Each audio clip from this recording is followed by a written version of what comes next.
Other than good form, there are some things that I think are important to get the most out of your deadlifts. All optional, but past a certain point, certain pieces of gear will help you to push a little bit further, a little bit heavier weight. I always perform my deadlift with a standard 20 kilogram bar like this. This has a kind of Olympic style knurling on it, and it's real grippy. I think that's important, especially if you want to push heavier weights, to have a nice grip on that knurling.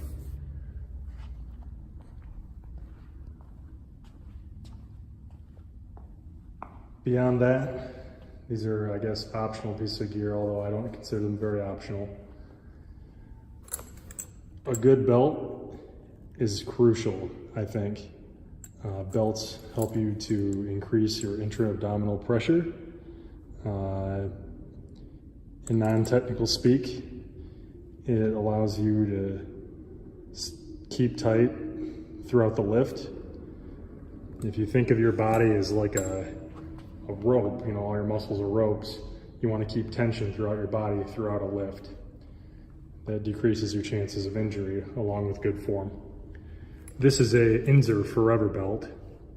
These are guaranteed forever. I ordered mine from the Inzer website. This is the 2-prong buckle, but you can also get it in a single prong variety or a lever. And I've used all 3 of those different types.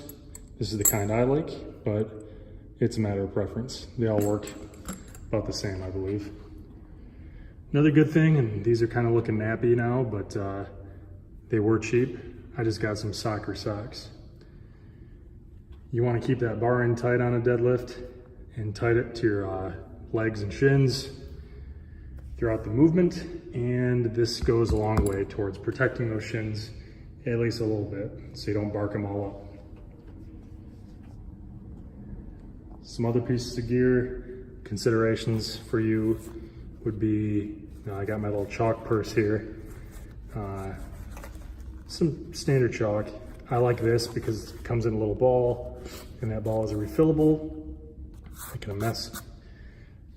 But that chalk lasts a long time, and it helps to cut down on some of the sweat that you're going to encounter in a tough workout and help you increase your grip. If you lack a bar with a good grippy knurling on it, you may,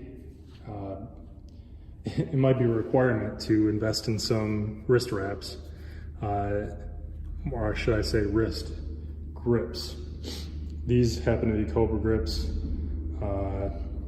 This is a figure 8 style, and this is their Pro line.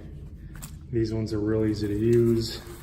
Put on like that, do up the strap, and then just kind of put the bar right in here, and it secures your grip, and that bar isn't going anywhere. Good for a slippery bar, or if your grip strength is less than ideal, or you're just at such a heavy weight where it's kind of a requirement. A lot of powerlifters like these figure 8 style. I'll show you how to use those.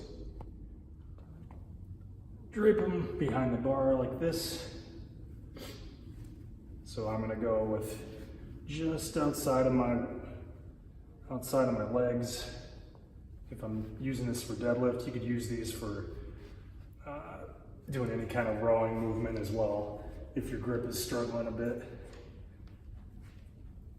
And there you have it. That's really not going anywhere. You can see I can even do this, and that bar is still gonna lift right up. Again, come in, grab it. Whatever socks you go with, you're gonna wanna make sure they cover your entire shin for maximum protection against bloody shins, unless you're into that kind of thing. Again, these are just regular soccer socks. Very cheap. Get a couple pairs, your shins will thank you. A lot of times when I deadlift, I prefer to deadlift just in my socks. Basically, that's less material between my heels that I'm pressing off of and through, and the floor. But it's a matter of personal preference. They make specific shoes for deadlifting. I have two pairs of Sabo shoes, which are imported from Russia. I like them. I also use them for my low bar squat. But I've seen a lot of people use Converse, Chuck Taylors, and also just straight up wrestling shoes.